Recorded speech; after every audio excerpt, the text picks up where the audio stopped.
Come join Melissa and her guests on the Chats from the Blog Cabin podcast. From North Carolina, this podcast will have you feeling like you've known these folks for years.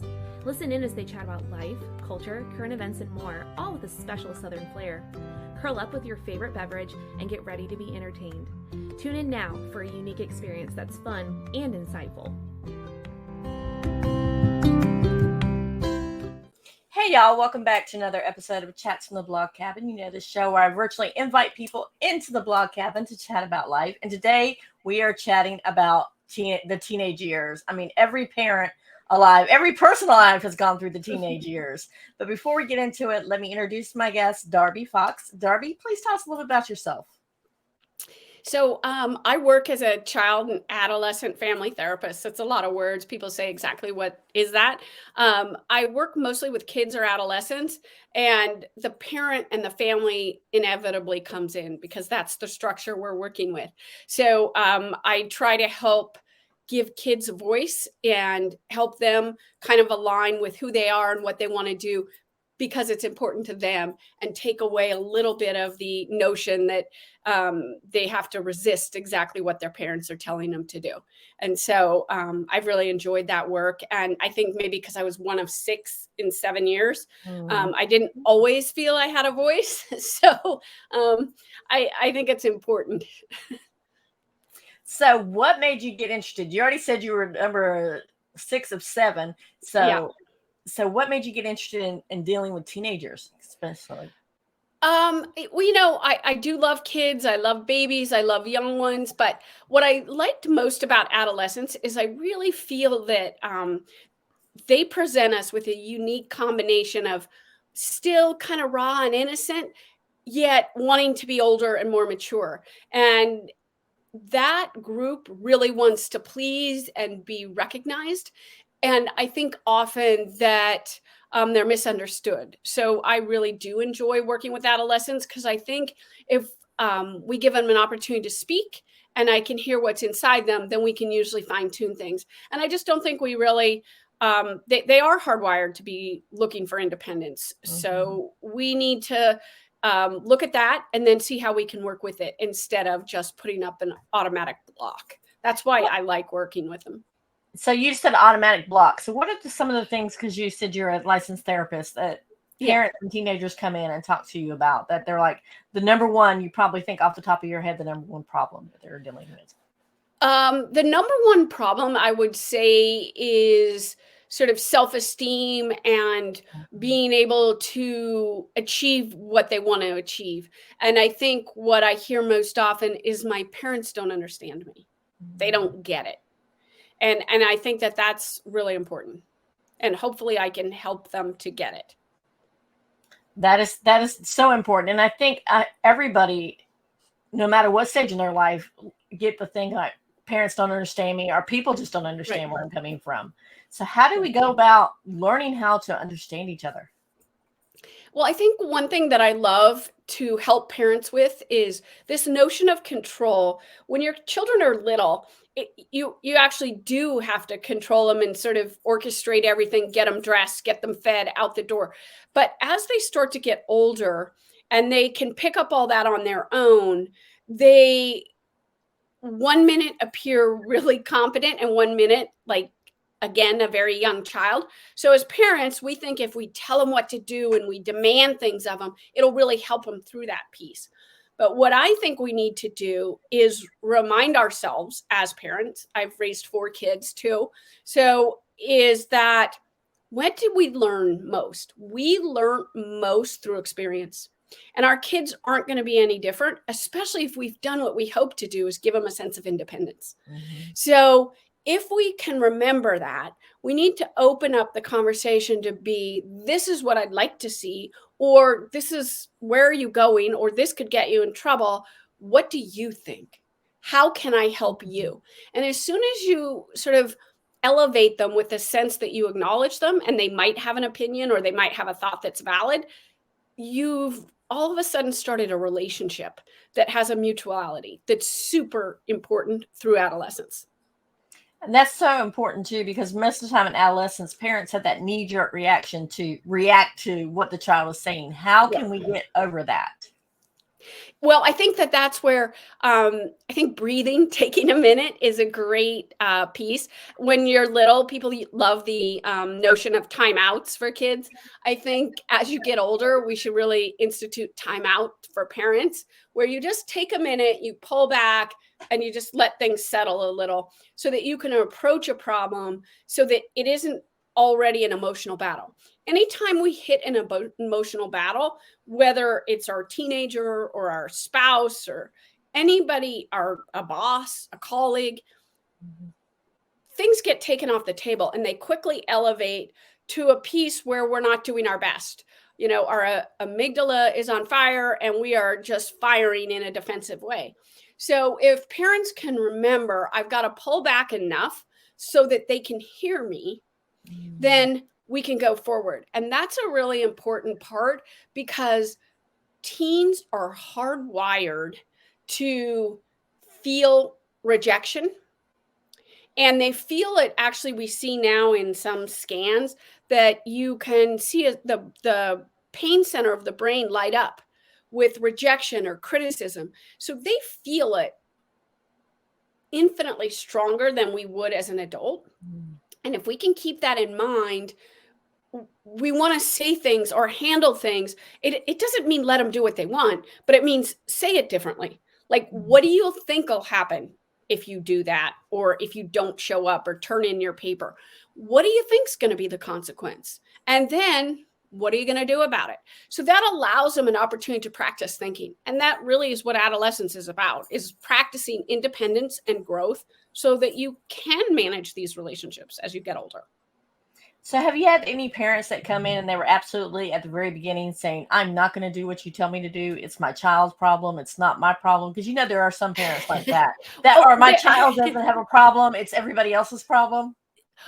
Those are both. I see a lot of both of those. So I think the one where the parent brings, and frequently they bring you their child and they say, this is what they can't do. This is where they're a problem.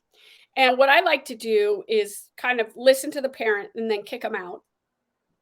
And then ask the kids to describe to me what I could help them with. They're usually along the same lines, but the story is quite different.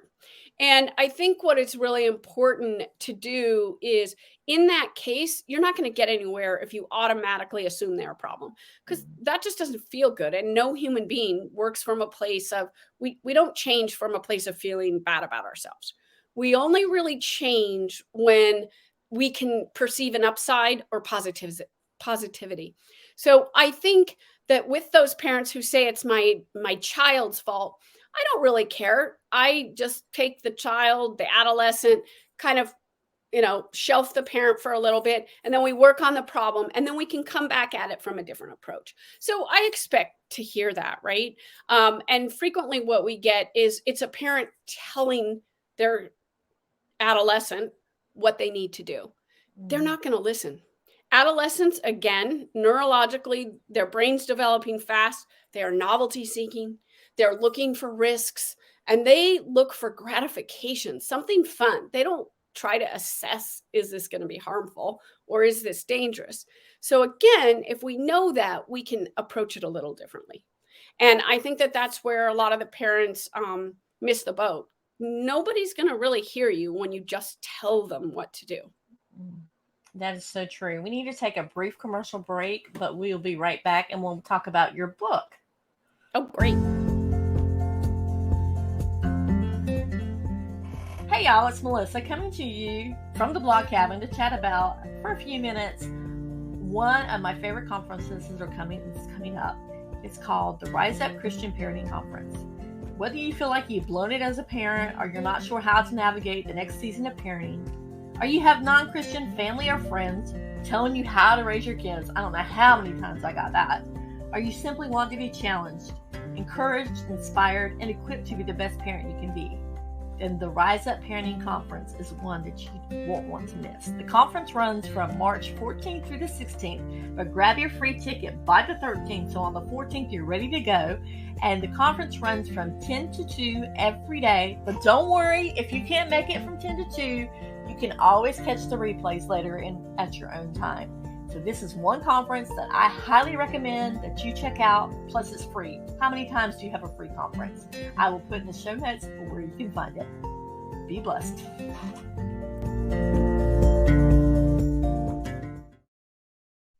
And we are back talking with Darby Fox, who's a licensed therapist. And we're going to be talking about rethinking your teenager, shifting from control and conflict to structure and nurture to raise accountable young adults. That's a mouthful, but it's basically rethinking your teenager. Exactly.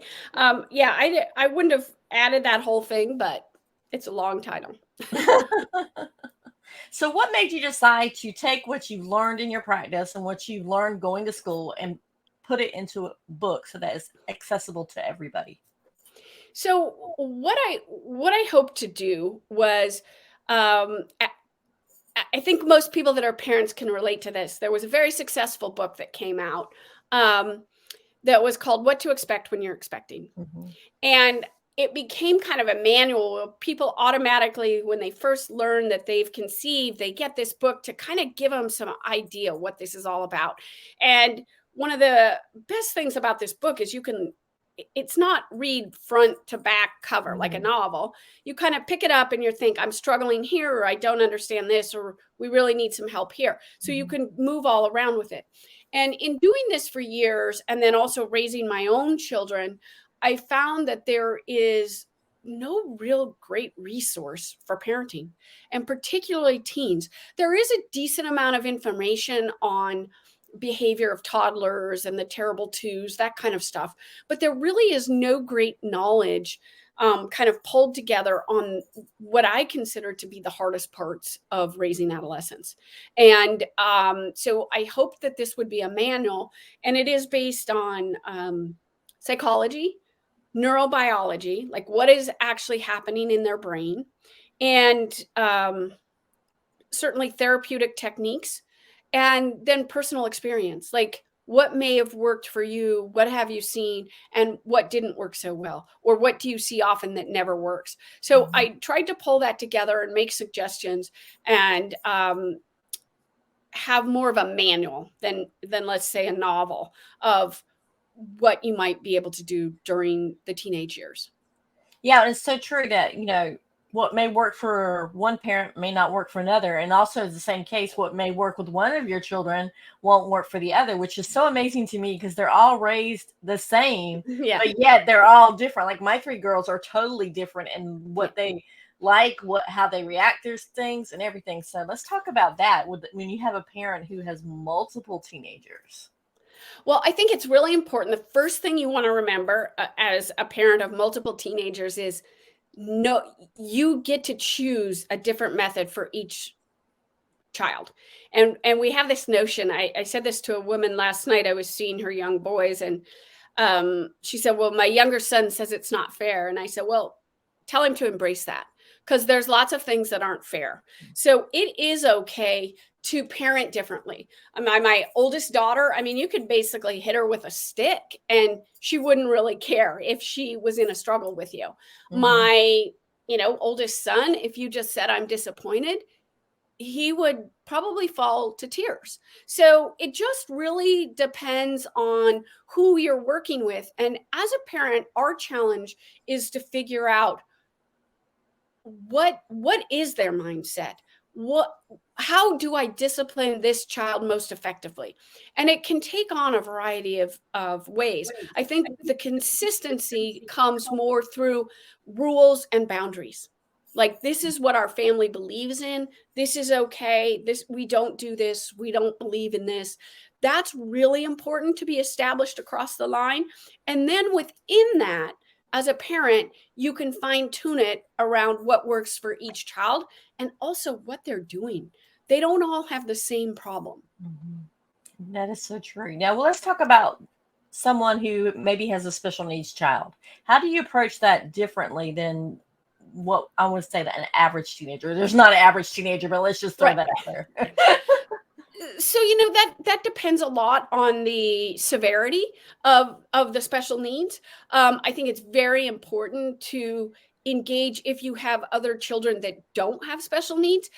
Really important to educate them about what their siblings' special needs are and how to work with it. Certainly, if you have an autistic child, we keep things very concrete. And why is a schedule important? And why do we stick to these things?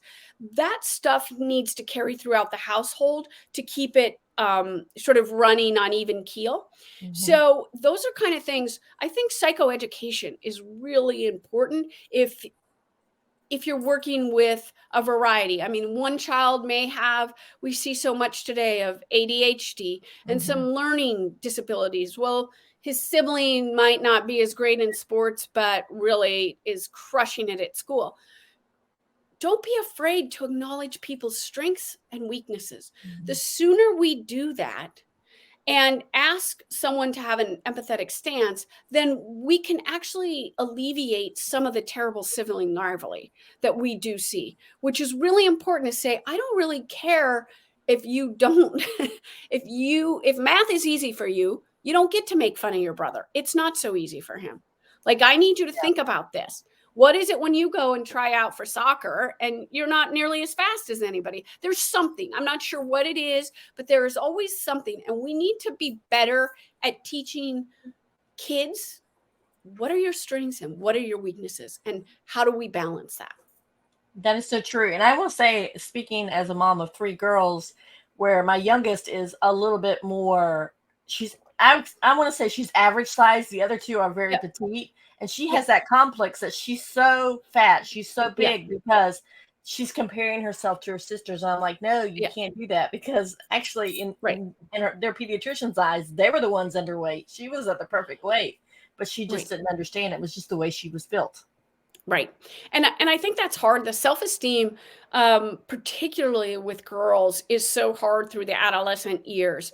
And they are more self-critical. And I think as parents, we also need to keep that in mind. They are most often more critical of themselves than we are. So if we notice something, for us to bring it out just amplifies the pain for them. And those are the things where you'll either get a withdrawal or a real resistance. They'll go right into your face. So those are the pieces we need to be kind of pivoting around more carefully.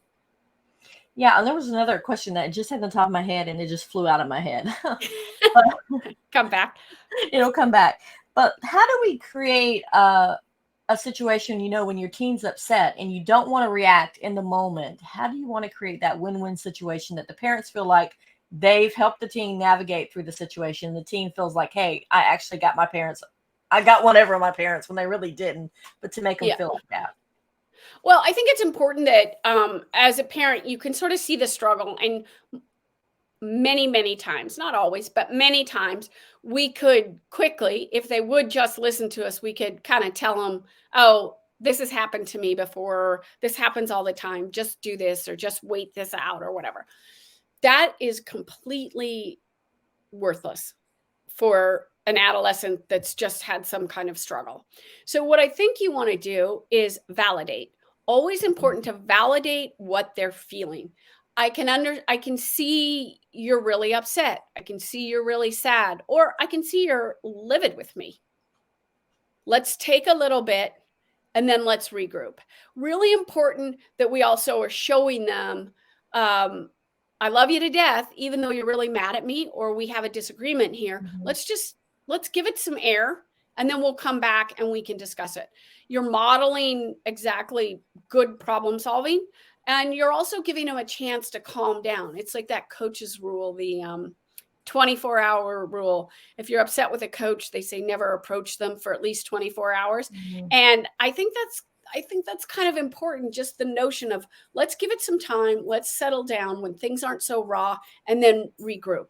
And that's where a parent they can vent, they can do whatever they want, and you do still have control. You still have the upper hand, but you just have to let them vent and process what they're going through. It's okay for us to step back a little.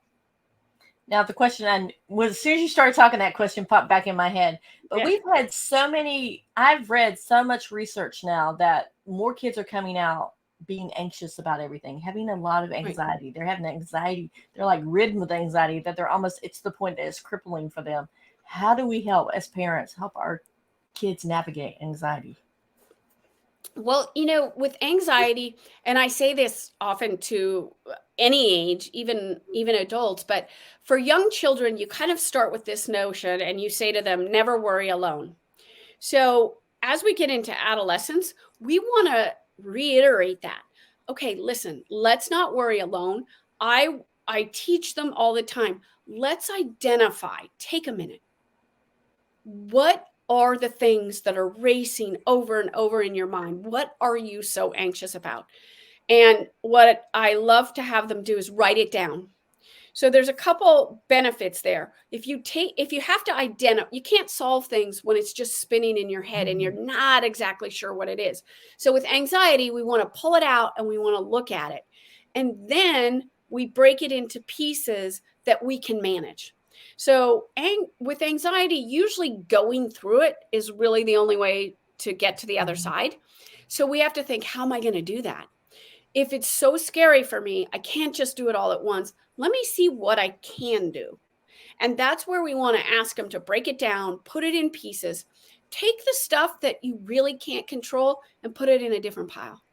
Take the things that don't matter until, I have a client who's in 8th grade that's really worried about what happens with these tests and if they'll get into a good college or not. So we really, and that's a very real anxiety. But what we need to do is take that piece about what college you're going to go to and put it away for a little while. I don't ever say, you want to make sure you acknowledge their worry, but you say, let's put it on the shelf because we really aren't doing applications yet. Let's come back into here to what we can deal with. And once we have that sense of being able to break things into pieces, it's really helpful. I think we don't do that. We tend to, and if you're anxious or if your child's anxious, you just tell them to deal. Like, okay, that's not such a big deal. Or don't worry about that. Why are you worrying about that now? And all that does is escalate that worry and push it inside. And when we take things out, then neurologically, it's almost like we've created more room in our brain and we can then start to solve things. So I think that's really important to keep in mind. That's so true. Now, of course, the pandemic didn't help with the anxiety either. No, it didn't. It raised the awareness. So let's talk about the anxiety of the pandemic and then coupling with that online learning as well, because a lot of parents were learning what teachers actually go through when they had to do the online learning. So let's talk about how that affects our teenagers. So the pandemic was very hard, especially I think we saw a big decrease in learning for the younger ages. That was very hard. But I think for kids that were in the upper end of high school, 11th, 12th grade, and just beginning college, freshman, sophomore year, I think they were most impacted. They'd spent their whole life being told, if you just study hard or you play the piano and you have all these amazing talents, you'll get to college. College is the best 4 years of your life. You'll be fine. And then all of a sudden, all that was taken off the table. And they'd never had to deal with that before. They'd always just been given a very linear path, and they'd never had to solve things in a kind of circular, ad hoc way. So that was that group, and that created a particular problem there. It turns out our kids who had at some point had something very difficult, whether it be a conflicted divorce or an illness or, were cut from a team or had been bullied. Those are our kids who did quite well through the pandemic because they knew that they could do hard things. And I think that we've gotten a little bit used to taking away some of the hard things from our kids. And that is not great. We need to get back to letting them, solve some of the things from an earlier, like in a stepwise fashion, to build up that resiliency. So when things change, they have a sense, oh, I can do this. Might not love it, but I can do it. And then younger kids, again, we want to go back to children build their intelligence by experience. So if you take everybody in that 2nd grade classroom or that 4th grade classroom and you put them on a screen, they don't really get it. Like there's no connection. And we have learned now, a recent study showed that if you and I are face to face, the brain lights up in 9 different areas. So it just starts firing. And I'm like, I get your body language. I trust you. You have a smile on your, like, my body starts saying, okay, Melissa's all right. You can trust her. You can have this relationship. If it's a screen only and there's this distance and you're young, you don't have that experience, your brain lights up in one spot. Wow. So you don't have all those pieces and backup of this incredible machine, your brain, that helps you to learn and process. So that's where we now know it was catastrophic. People really weren't learning. Wow. So what do you think the effects is going to be down the line when those that were in the 3rd, 4th grade, then when they become teenagers? Do you think the parents are going to have a harder time with them? You know what? I think so. I think we we can change it. I think if we focus on that and we're aware of it, I think we need to be aware that a lot of these kids, when you grow up and you're a little kid, some of the most important things are, am I loved and am I safe? Pretty much through the pandemic, there was a lot of notion, yes, I'm loved, but am I safe really didn't exist. No. And when you take that off the table, it's hard to know exactly where you are. And I do think that's why it's really important we address those things for the younger kids that we know have gone through this disconnected social time and try and reconnect them.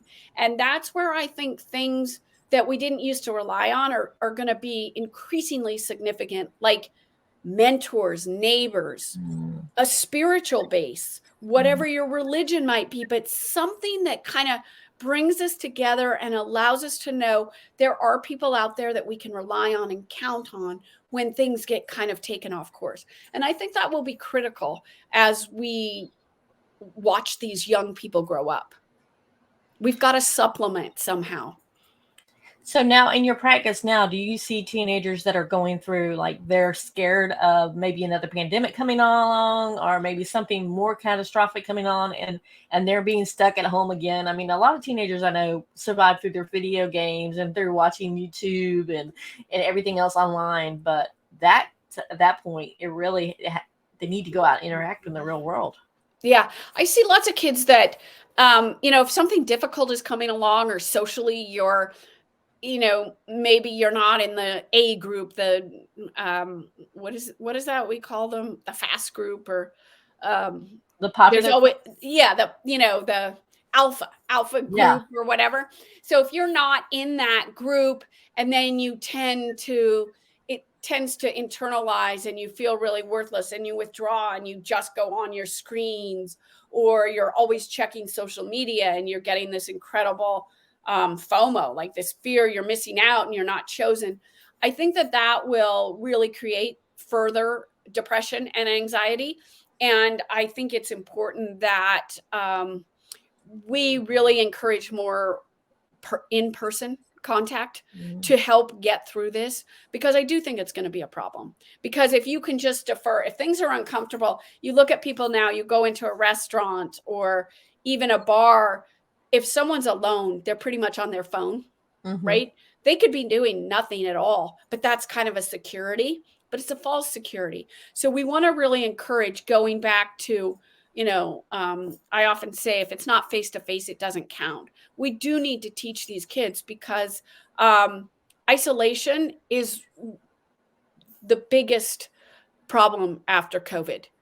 The sense I don't belong. And the more it goes on, the more I isolate. So how can parents help their kids to learn that they do belong, that they do have a place in this world? Because I know that a lot of teenage suicide rates have gone up too. You know what I think is important to do is dispel that myth of the alpha kids, right? I usually work with most kids that I see early on I ask them to give me kind of a circle of friends. Who are the ones you can really count on that will have your back no matter what, even if you do something that's not great? And then who's the next group that you always associate with? And I actually really encourage them to build a network that they can count on in real time, not the people that are posting pictures that never invite them or that look perfect, but who are these people you can actually count on in real time?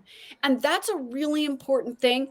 And again, you'll hear me say this too often, but you want it on a piece of paper. You want to be able to show them and see, because that relieves our brain. We get a picture. Okay, wait a sec. I am okay. I do have 3 really close friends.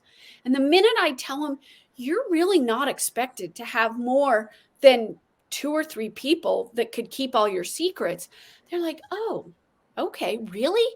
Like they have this notion they should have 20 or 30, and then you don't fit in, right? So we want to dispel those myths about what is this social media world that they don't fit in. And then they can, it's like, all right, that girl was mean to you on 3 different occasions. Why are you still trying to be her friend? It isn't, she's not better than you. She's kind of mean. Yeah. Right. And we need to be more, and again, as a parent, if you say that to her, she'll say she won't hear it. But if you say, well, tell me about her. Has she done anything rude to anybody else? Most often they'll say, yeah, she did that to her, or she's always way meaner to him. And you're like, okay, well, what do you think of that person?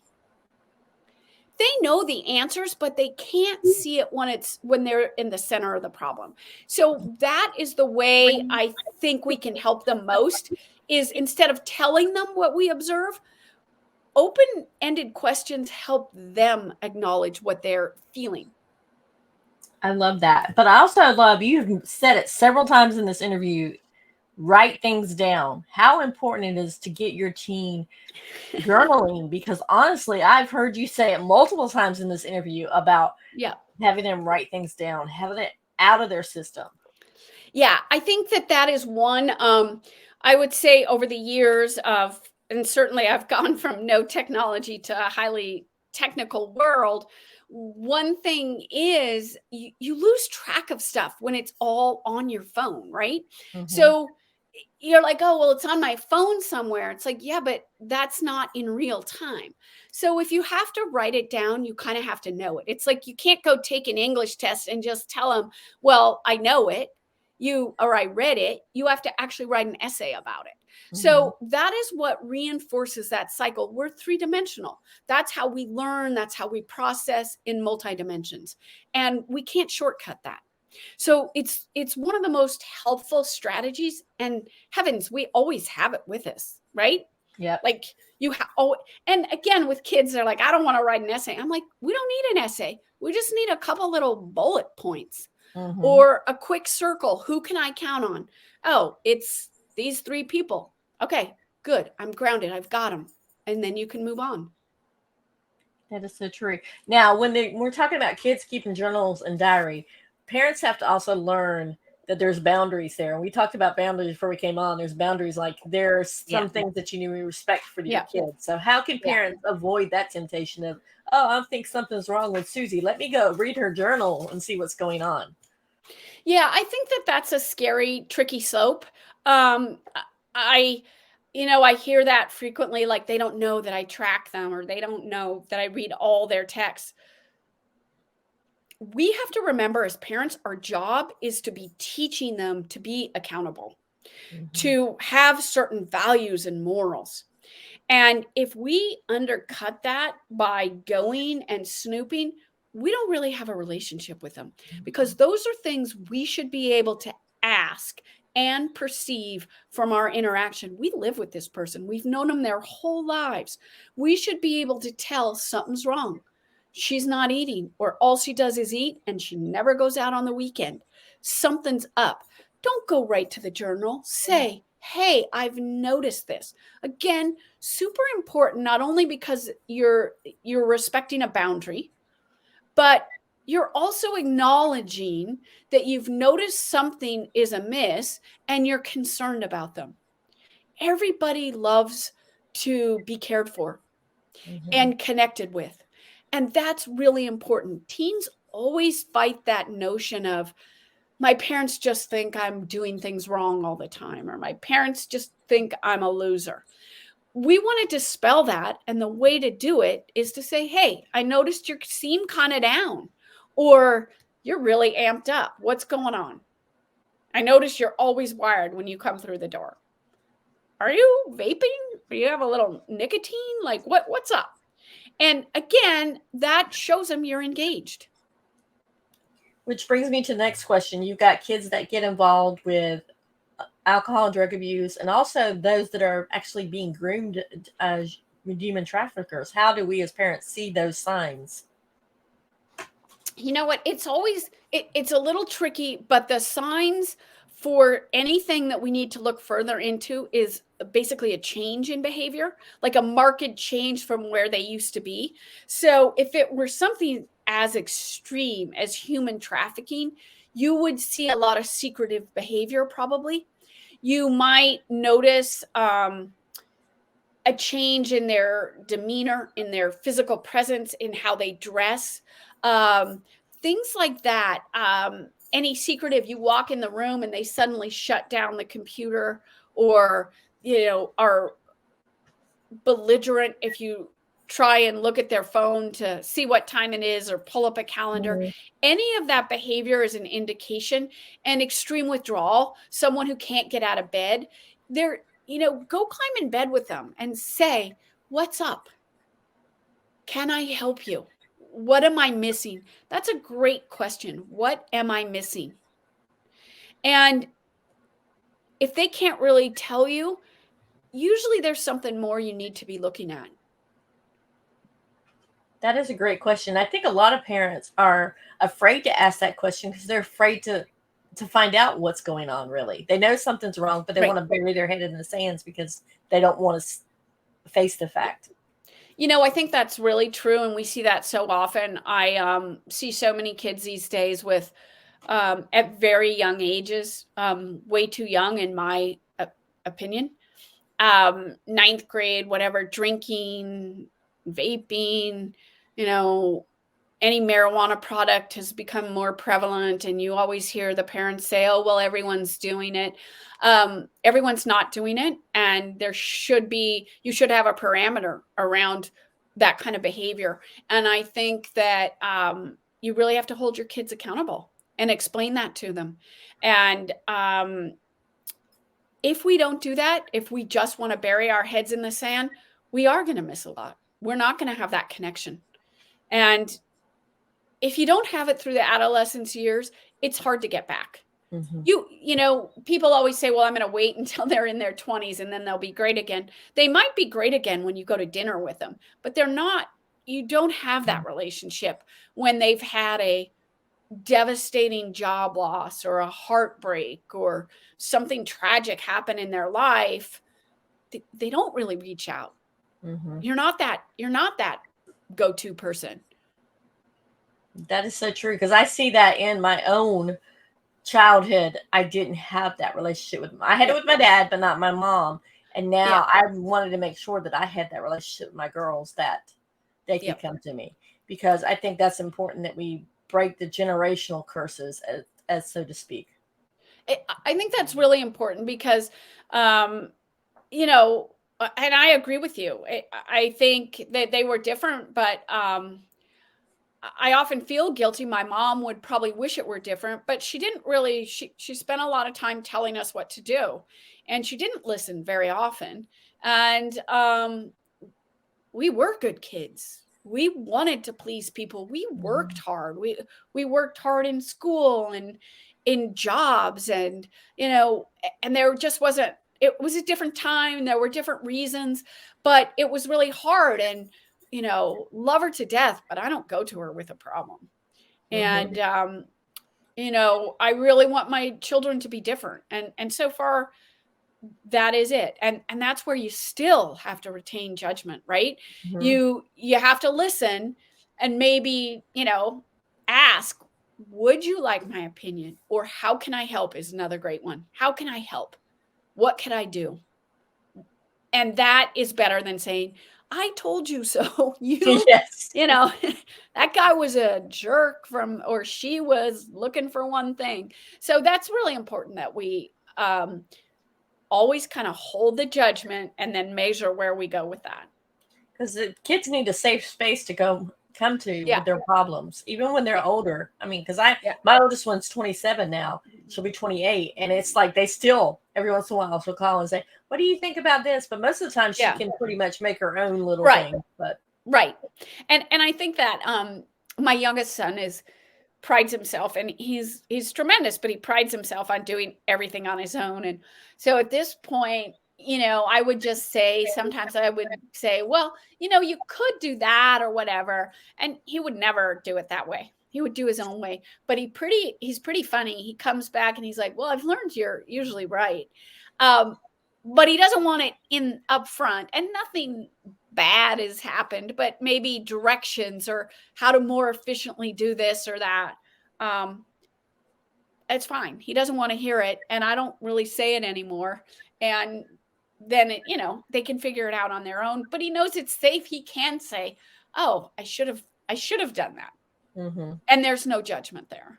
Yeah, that's so true. Well, our time is almost up. Before we talk about where people can find you and where they can find the book, do you have any last little nugget that you want to share with parents? You know what? I think there are two little nuggets that are really important through the adolescent years. One, you'll get what you expect from your children, your adolescents. So keep in mind, what are those expectations? What do I want? And you will get that if you work with them instead of trying to control them. And the other piece is enjoy them. Have fun. They actually are so smart and funny. They quickly go from being, able to run the world to needing a hug and their favorite dinner. So embrace that. Realize that you've got to be more vulnerable. And I think if parents are more vulnerable with adolescents, then adolescents can soften up and learn from their parents. That's the key there, because most parents don't want to be vulnerable around their kids. Yep, exactly. And that's what I encourage. So how do we learn to be vulnerable around the kids? That's a great question, because you don't want to overshare. Like, you don't give them the details of your problems, but you can say to them, oh, I've had the longest day, or I'm having a really hard time at work with these people. What could we do? Or let's just get pizza tonight. I can't cook dinner. I'm exhausted and I've had a really bad day. All of that reflects things they might see that they keep from you because you're just always perfect. And I see that frequently. Kids say to me, oh, my mom is perfect. Well, we know her mom's not perfect and we know there are struggles, but they never let anybody else. So if you're an adolescent, you're like, okay, well, I'm not good enough. So I think that parents have to remember, you have to show that every day you get up, it's not just that fun. You do hard things, you do things you don't want, and usually you need to keep a smile on your face. That is so true. Now, your book is called Rethinking Your Teenager. I'm not going to say the big long title again, but it talks about control and conflict and how we can nurture the young adolescents, young adults. Where can they buy that besides Amazon? You can get it. Audibles carries a, Audible edition, and you can also order on Amazon or Oxford.com. Okay. And where can people find you at? DarbyFox.com is my website, and I have a fair amount of stuff on there. And then Darby_Fox. I have an Instagram, which also has some good little clips and just helpful thoughts, things like that, that they could reach me on. I love that you have an Audible version, because I think a lot of parents would listen to it in the car. Yeah, there's an Audible version. So I love that. Yeah. Well, Darby, thank you for coming on and for sharing about your whole journey to being an adolescence therapist. And thank you for sharing your book and creating a manual so that parents have a go-to, so that whenever there's something coming on, they can at least look at it and not have to worry about, oh, let me check online. Where plus you're modeling the reading behavior to your kids as well. Because if they see you reading, they're going to pick up a book and start reading as well. Yes, and I think it's important they see, okay, I don't have all the answers. That's another piece of the vulnerability. You know what? I've never done this with a 16-year-old boy before. So, you know what? Maybe I do make mistakes, but here's the bottom line. And I think that's important. Yeah, that is so important. So once again, Darby, thank you for coming on. Guys, I will put in the show notes every place you can find Darby, as well as where you can grab her book. And I highly recommend if you get the Audible version as well, because I love listening to books while I'm trying to do other things. So thank you, Darby, for coming on. Thank you, Melissa, for having me. Okay, guys, we will see you on the next chat from the Blog Cabin. Bye.